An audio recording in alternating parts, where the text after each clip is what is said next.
আচ্ছা, এখন আমরা দেখব যে ওই রোধগুলো যখন একটা আরেকটার সাথে জোড়া দেওয়া হয় তখন এই জোড়া দেওয়ার বিভিন্ন সিস্টেম আছে, সেগুলোকে আমরা মূলত দুই ভাগে ভাগ করে থাকি। একটাকে আমরা বলি হচ্ছে শ্রেণী সমবায় বা সিরিজ, আর আরেকটাকে বলি আমরা সমান্তরাল সমবায় বা প্যারালাল কানেকশন। তো ওই দুইটা তোমরা 9-10-ও পড়েছ, কিন্তু ওখানে কিছু কনসেপচুয়াল গ্যাঞ্জাম ছিল বা এখনও আছে হয়তো অনেকের, সেই গ্যাঞ্জামটা একটু দূর করার চেষ্টা করব আমরা।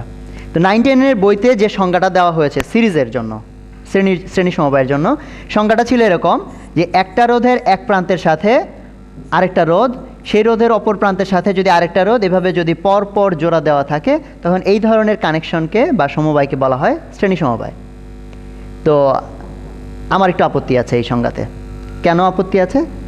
কারণ আমি যদি এখন এখানে আরেকটা রোধ দেই, আমি নাম দিয়ে দিলাম R1, R2, R3, R4, এবং আমি যদি কোশ্চেন করি যে R1 এবং R4 শ্রেণীতে আছে কি না, তাহলে দেখো তোমার সংজ্ঞা বলে যে আছে। কেন আছে?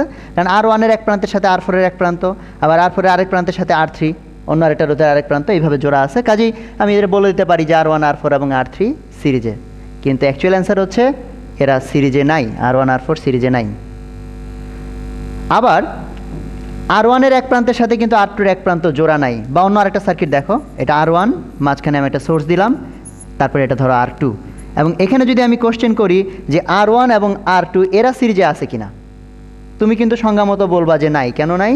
কারণ R1-এর এক প্রান্ত কিন্তু R2-এর আরেক প্রান্তের সাথে জোড়া দেওয়া নাই, মাঝখানে অন্য জিনিস। কিন্তু এইখানে অ্যান্সার হচ্ছে R1 এবং R2 সিরিজে আছে। তাহলে নিশ্চয়ই সংজ্ঞা যেটা শিখেছো সেটা তোমাকে হেল্প করতে পারছে না, সেজন্য একটু নতুন সংজ্ঞা দেওয়া দরকার। চলো সেটা দেওয়া যাক। তো সিরিজের জন্য যে সংজ্ঞাটা আমি দিব সেটা হচ্ছে যদি কতগুলো রোধের মধ্যে দিয়ে একই কারেন্ট যায়, সেম কারেন্ট যদি যায়, তাহলে তারা সিরিজে আছে, আদারওয়াইজ নট। যেমন এখানে দেখো, এটা R1, R2, R3। আমি যদি ছলে বলে কৌশলে এখানে আই কারেন্ট ঢুকাতে পারি, তাহলে একটু আগে আমরা জেনেছি এর মধ্যে আই গেলে এর মধ্যে দিয়েও আই, এর মধ্যে দিয়েও আই কারেন্ট যাবে, কারণ রাস্তা এখানে একটাই, কারেন্ট ভাগ হওয়ার কোনো পথ নাই। যে এর মধ্যে দিয়েও আই, এর মধ্যে দিয়েও আই, অর্থাৎ যে কারেন্ট এর মধ্যে যাচ্ছে সেটা এর মধ্যে, সেটাই এর মধ্যে, এই জন্য এরা সিরিজে আছে। কিন্তু মাঝখানে যদি আমি এভাবে আরেকটা রোধ দেই R4, তাহলে অবস্থাটা দেখো, আই কারেন্ট এখানে আসার পর দুই ভাগে ভাগ হবে, নাম দিলাম আমি I1, I2, এবং এই I1, I2 মিলে এখানে আবার যাবে আই, এই যে এখানে যে আই যাচ্ছিল। তাহলে এখন যেহেতু R4-এর কারেন্ট এবং R1-এর কারেন্ট সেম না, কাজেই তারা সিরিজে নাই। অথচ দেখো R1-এর মধ্যে যে কারেন্ট যাচ্ছে R3-র মধ্যে দিয়েও একই কারেন্ট, এবং সেই জন্য এই দুইটা কিন্তু সিরিজে থাকবে। তাহলে বলো দেখি R4 আর R2 সিরিজে কিনা? অবশ্যই সিরিজে না। বা জিজ্ঞেস করি যদি R3 আর R2 সিরিজে কিনা, সেটাও না, কারণ এদের কারেন্ট সেম না। কিংবা পরের ছবি যেটা দেখিয়েছিলাম, সেখানেও দেখো, এখানে যদি কোনোভাবে আই কারেন্ট ঢুকে পড়ে, এদিক দিয়েও আই কারেন্টই বের হবে। তো অনেকের আবার আপত্তি থাকতে পারে, ভাইয়া মাঝখানে যে একটা সোর্স আছে, আমি তো বলেছি সোর্স টোর্স যাই থাকুক না কেন, কারেন্ট কতটুকু বের হবে সেটা প্রথমেই নির্ধারিত হয় সার্কিট দ্বারা। আমি একটু সার্কিটটা কমপ্লিট করে দেখাই। ধরো এটা হচ্ছে টোটাল সার্কিট, এই সার্কিটে কোন দিকে কারেন্ট যাবে, কতটুকু কারেন্ট যাবে, সেটা কিন্তু সার্কিট আগেই ক্যালকুলেশন করে নেয়। সার্কিটের মাথায় কিন্তু অনেক বুদ্ধি। সার্কিট প্রথমে দেখবে তার মধ্যে টোটাল কতগুলো ভোল্টেজ সোর্স আছে, তাদের ক্ষমতা কেমন, আর টোটাল কতটুকু বাধা বা রোধ আছে, এইটা ক্যালকুলেশন করে সে একটা কারেন্ট বের করবে। বাট যেটা বের করবে সেটা কিন্তু সবার মধ্যে দিয়ে যাবে। তাহলে এখান থেকে দেখো, এর মধ্যে দিয়ে যে কারেন্ট যাচ্ছে সেই একই কারেন্ট এর মধ্যে দিয়েও যাচ্ছে, এটাও আই, এটাও আই, সেই জন্য এরা কোন কানেকশন? সিরিজ। মাত্র সিরিজের যে সংজ্ঞাটা বললাম এটা নিয়ে আবার কনফিউশন তৈরি হয়। যেমন এখানে খেয়াল করো যে এই কোর্স থেকে 4 এম্পিয়ার কারেন্ট ধরো বের হলো, এবং আবারও আর একটু মনে করিয়ে দিই, কোর্স থেকে কত এম্পিয়ার কারেন্ট বের হবে এটা নির্ধারিত হয় কি দ্বারা? এই সবগুলো রোধ দ্বারা। রোধগুলো সবাই মিলে কতটুকু বাধা দিচ্ছে সেটা দ্বারা। যাই হোক আর কি, 4 এম্পিয়ার কারেন্ট বের হওয়ার পর এখানে আসলো, আসার পর ভাগ হয়ে গেল, এদিকে 2 এম্পিয়ার, এদিকে 2 এম্পিয়ার, এই 2 মিলে আবার 4। এখন আমি যদি প্রশ্ন করি যে এটা R1, এটা R2, এটা R3, এটা R4 যদি হয়, তাহলে R2 এবং R3 সিরিজে আছে কি না? অনেকে কিন্তু ভুলে বলে ফেলবা যে সিরিজে আছে, এবং তারা লজিক দেখাবা যে ভাই আপনি তো বলছিলেন একই কারেন্ট গেলে সিরিজ হয়, তো এখানে 2 এম্পিয়ার যাচ্ছে, এখানে 2 এম্পিয়ার যাচ্ছে, কাজে সিরিজ। এটা কিন্তু না। আমি কিন্তু এটা বলেছিলাম একই কারেন্ট, আমি কিন্তু এটা বলি নাই একই পরিমাণ কারেন্ট। একই পরিমাণ কারেন্ট আর একই কারেন্ট কিন্তু এক কথা না। যেমন আমি উদাহরণ হিসেবে দেখাই, এখানে 4 অ্যাম্পিয়ার কারেন্ট মানে ধরো 4টা ইলেকট্রন যাচ্ছে এখানে, এবং তাদের নাম দিয়ে দিলাম আমি এ বি সি ডি। তো এই 4জন ইলেকট্রন এখানে আসলো, আসার পর এখানে 2 2, অর্থাৎ এদিক দিয়ে যাবে 2টা ইলেকট্রন, আমি ধরলাম যে এ আর বি এদিক দিয়ে যাবে, সি আর ডি এদিক দিয়ে যাবে। এখন দেখো যে এইখানে যে পরিমাণ বা যে কয়টা ইলেকট্রন যাচ্ছে এখানেও সেই কয়টা যাচ্ছে, কিন্তু এখানে যারা যাচ্ছে, যে ইলেকট্রনগুলো যাচ্ছে, এখানে কি সেই ইলেকট্রনগুলো যাচ্ছে? সেটা কিন্তু না। আমার শর্ত ছিল এখান দিয়ে যে ইলেকট্রনগুলো বা যে কারেন্টটা যাবে অন্যটার মধ্যে দিয়ে যদি ওইটাই যায় তাহলে হবে। সেটা আরেকটু ক্লিয়ার করা যাক। এখন দেখো এ বি সি ডি মিলে এখানে আবার সেই এ বি সি ডি যাবে। তাহলে এখন দেখো এটার মধ্যে দিয়ে যারা যাচ্ছে, এটার মধ্যে দিয়ে কিন্তু ঠিক তারাই যাচ্ছে, সেই ইলেকট্রনগুলোই যাচ্ছে।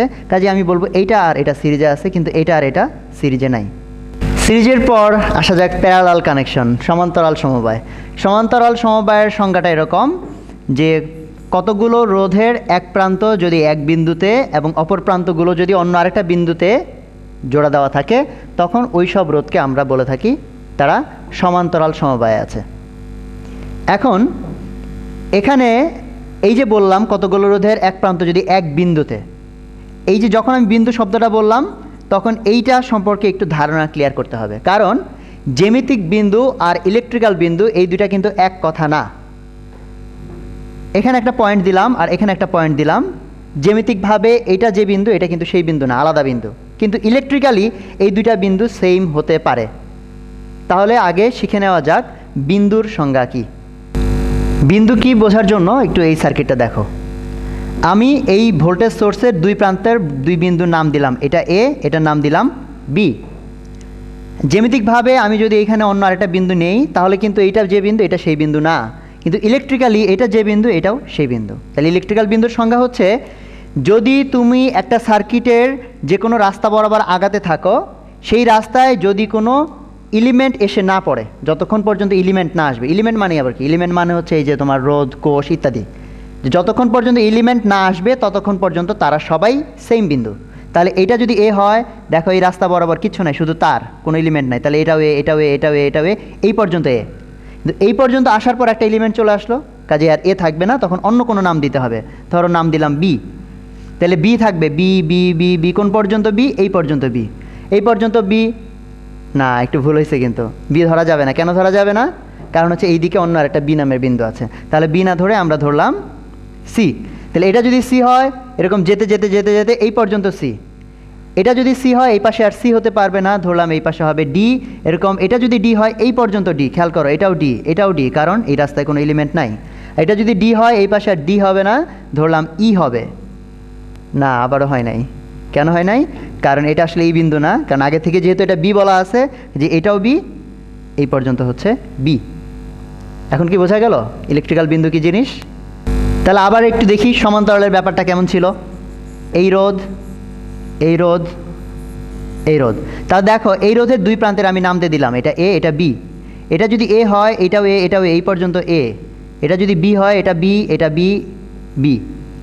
এবং দেখো এটা যদি এ হয় তাহলে এটাও কিন্তু এ, এই পর্যন্ত এ, এটাও এ। একইভাবে এটা বি হলে এটা বি, বি।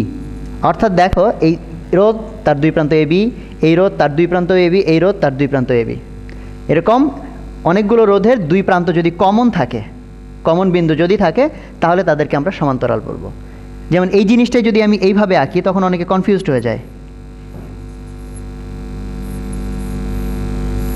যেমন এই তিনটা সমান্তরাল কিনা সবাই বলবে সমান্তরাল, কিন্তু যখন আমি বলবো এই তিনটা সমান্তরাল কিনা, অনেকেই দেখা যাবে মাথা চুলকাচ্ছে। মাথা চুলকানোর কিছু নাই, দেখো এটাও সো সিম্পল। আমি ধরলাম এটা এ বিন্দু, এটা বি বিন্দু। এটা এ হলে এই পর্যন্ত এ, আবার এটা বি হলে এইটা বি, দেখো কোনো এলিমেন্ট নাই, কাজে এইটাও বি, কোনো এলিমেন্ট নাই, কাজে এটাও বি। এখন খেয়াল করো এই রোধের দুই প্রান্ত এ বি, এই রোধের দুই প্রান্ত এ বি, এই রোধের দুই প্রান্ত এ বি। তাহলে কি হলো? সমান্তরাল সমবায়।